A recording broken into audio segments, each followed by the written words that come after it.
As summer started, the Hero Academia hype train was still going strong into its second core. But elsewhere in the community, something else was turning up the heat during the summer sun, as girls were getting all hot and bothered over a bit of gambling. I wanna hold them like they do in Texas, please. Hold them, let them hit me, raise it, baby, stay with me. I love it. Kakiguri gave us an entirely new meaning to the phrase poker face, giving us countless scenes of girls finding intense pleasure during a particular activity, showing us that women literally only want one thing.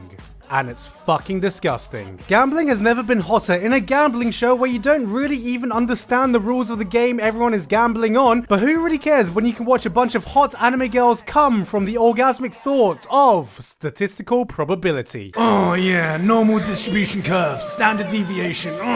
Yes, despite being a gambling anime, the most entertaining thing was seeing the messed up social hierarchy being torn down from the inside, as the gambling itself was kind of formulaic, and despite the stakes, the tension never felt too high. I mean, the riskiest gamble is whether any guy is willing to bet their dicks to get with one of these girls, as sanity seems to be the most barren resources around these parts. You have the choice between sexy Nyan Cat, fucking nailed it, blue balls on her lips, my longest baka ever, more likely to blow her load in you, and of course, Umaru. The crackcore years. However, while this was the main talking point during the season's run, there was another show that at first slipped under the radar, but by the end would stand head and shoulders above the rest.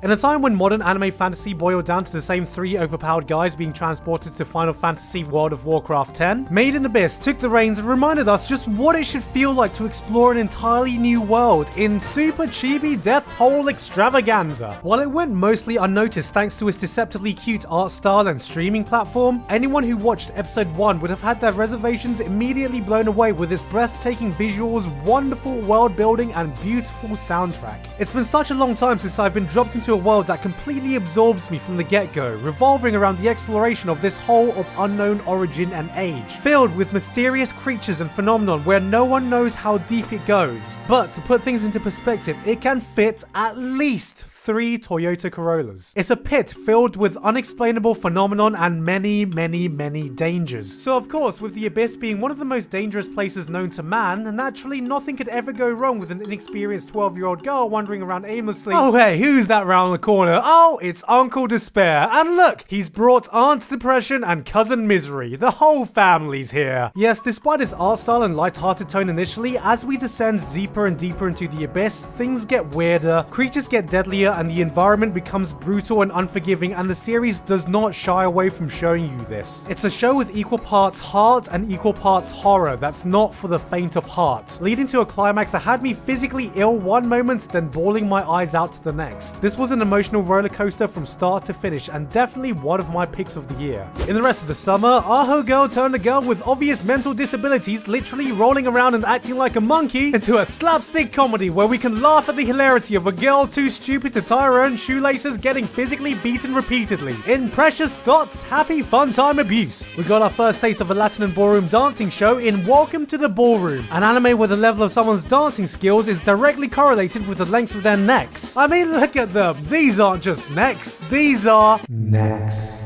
Yeah, I mean, if their necks are these long at the beginning of the series, I can only imagine how long they will become by the end. And this, what's he doing, is to go even further beyond!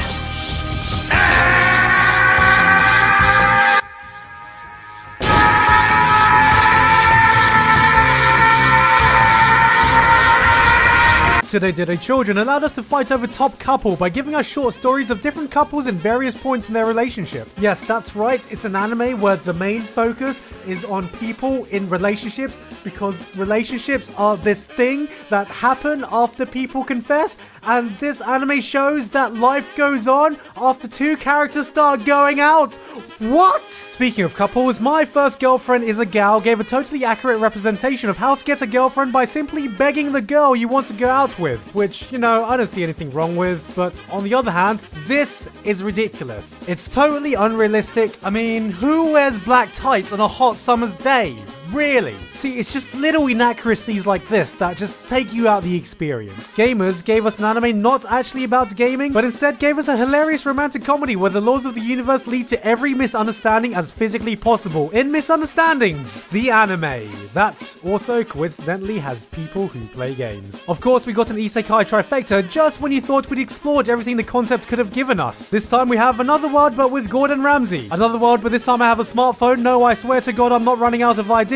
And another world but I was a gunpla nerd, so that makes me a genius engineer able to build any completely overpowered mech in a second. Wait, how does that make any fucking sense? Oh, who cares? Here, have some more giant robots. The power fantasies continued as Classroom of the Elite gave us a main character bored enough to phase out of existence, fucking about in a fictional dystopian school where you're taught to believe that your entire life's worth correlates to how well you do in exams.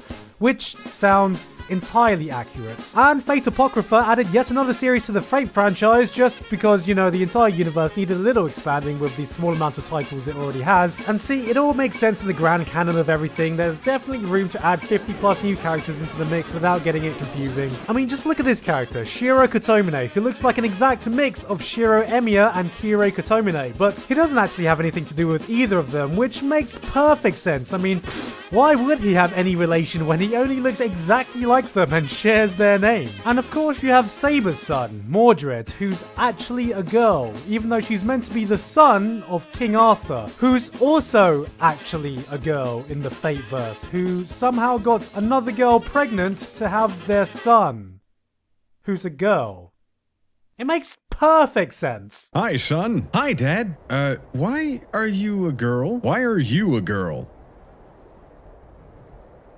Well, this is a bit awkward. I have so many questions. Since when did you... I mean, I was just lying to you the entire time. That makes no sense. I'm pretty sure I would have noticed you having a penis when you came out of your mom. Well, I'm pretty sure Mom would have noticed your lack of penis when you got her pregnant with me. Touché. With the temperature coming down and fall just around the corner, there was a lot of hype with fan favorites getting sequels, old gems being revived, and prominent source material being adapted. But despite all that, one show was able to make itself heard above all others. Because it was pretty fucking loud.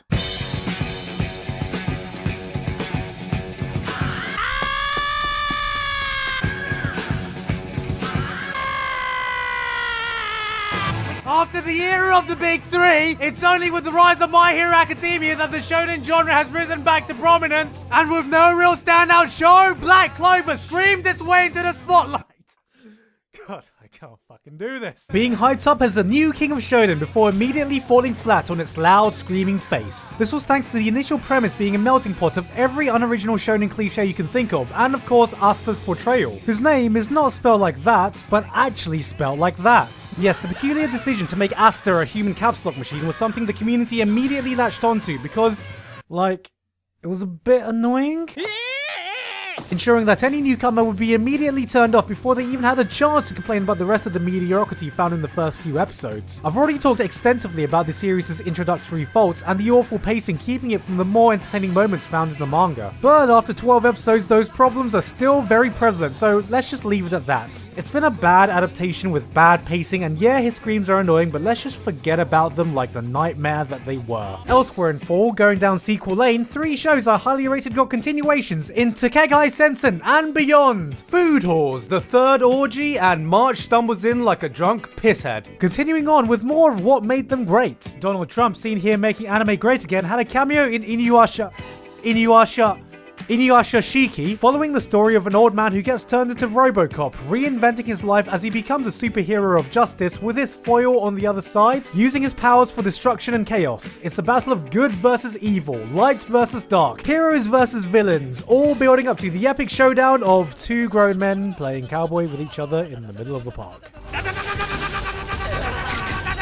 Yes. We got a taste of the good old incest switcheroo with A Sister's All You Need, which despite the name isn't an incest anime at all, but it's just a slice of life gag show about an author who loves writing about little sisters. So you see, it's not that weird at all. Isn't that right, Miss Thirsty-chan. Studio Wit gave us a bit more fantasy as the ancient Magus Bride put the magic back into magic with a traditional fantasy set in ye olde London in the mysterious Tube Zone 9 3/4. It was a delightful show, enveloping us in a world in such pleasant subjects like impressionable underage girls being taken away by mature bony men for wife training, the awkward initial glorification of human slavery and a master-slave relationship, and fantastical creatures like dragons and this ridiculously aesthetic cat. Seriously, this cat is better looking than most people I know. If she were to be any prettier, we'd go into... Oh no. Oh no. We got a whole host of Edge, with 2 shows managing to stand out above the rest. But of course, only one can hold the title of Edgelord of the Season, so there's only one way we can settle this. It's time for an Edge battle! Welcome to Edge Battle. Here we pit shows against each other in a hypothetical death tournament to see who can survive and become the next Mirai Nikki. In one corner, we have Juni Taisen, a death tournament with characters based around the Chinese zodiac written by the Monogatari series author. Yes, the Edge was certainly strong in this one with gruesome, bloody fights and a cast of weird, quirky, one-dimensional characters. But it has its work cut out today, as on the other side we have King's Game, a good old death game where the participants have to follow any rule given from the king. We have it all, folks. Blood, rape, more rape, and of course people nonsensically killing themselves with scenes so poorly written the entire thing turned into a hilarious comedy that could have rivaled most sitcoms. I'm begging you, damn it! Sleep with Chibi! I can't! There's no way! I won't! Will you just let me die with some honor? Do it while he's unconscious. Yes, with that, the contestants are set and we are ready to let them go. And the winner of Edgiest Show of the Season goes to... Yuri on Ice! On the other side of the spectrum, Girls Last Tour gave a soothing experience of 2 cute moe girls exploring a post-apocalyptic world, sprinkled with some light philosophy. Its thoughtful, atmospheric tone about people journeying on a motorcycle is reminiscent to 2003's Kino's Journey, of a thoughtful, atmospheric anime of a person journeying on a motorcycle, which is weird because that makes it a better Kino's Journey adaptation than Kino's Journey 2017 that's also aired this season. Neo Yokio gave us an anime experience set in the labyrinths of Jaden Smith's mind, giving us the wokest anime experience in existence, showing us that with enough money and connections you can do anything, even make your dreams come true and make the most elaborate and expensive shitpost of all time. Land of the Lustrous broke all conventions by making a CG anime that looks good. No, seriously, it looks good. It looks really, really good. It's not just above average, it's not just good looking for CG, it is legit one of the best looking shows this season and... Uh-oh. We gotta get out of there! There's been a good looking CG anime, the universe has been thrown off balance! Quick, throw in more Berserk 2017!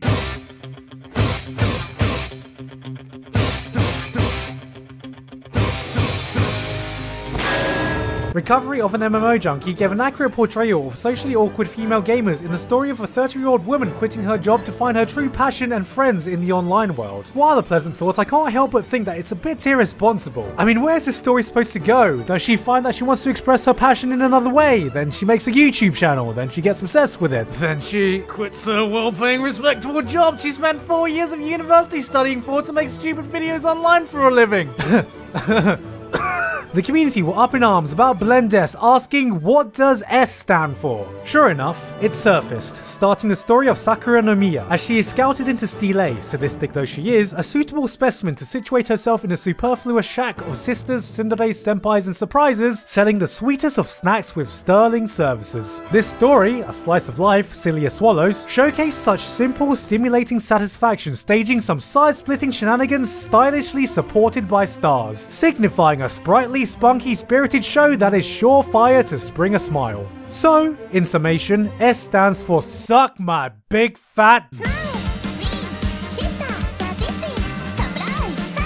Sword Art Online Ordinal Scale launched off this year in anime films. That's right, check out that seamless segue, giving thousands of viewers the thing that you've been hoping to see out of the franchise for all these years. A good movie. Asuna's nipples. Studio Shaft gifted us with Uchiage Hanabi, a movie that was hyped up thanks to its gorgeous music video, which after release was certainly met with a reception. But obviously the biggest problem was that this girl's hair color is Senjagahara purple, which is blatantly breaking terms of services, so we in the Senjagahara Union will be pressing charges. The Hollywood adaptation of Ghost in the Shell got released through its whitewashing controversy, and following the history of anime fans getting upset over live action films, I can safely say that this is one of the most okay cinema experiences I've ever had. I mean, thinking about it just makes me go, ugh! God, it's just so adequate! Whitewashing, however, was only one of the concerns with Netflix's Death Note, as instead of just doing basic whitewashing, they decided to do some pussy edgelord fuckboy dear god this is worse than emo Spider-Man washing, undoing the lights you know in a single scream, though, to be fair, this movie's lights did see something absolutely terrifying. And finally, Pokemon I Choose You made news within the community as hordes of fully grown adults were reduced to a state of shell shock in a moment, encapsulated by the most relatable "the fuck" in history. Why won't you get more Pokeball? It's because...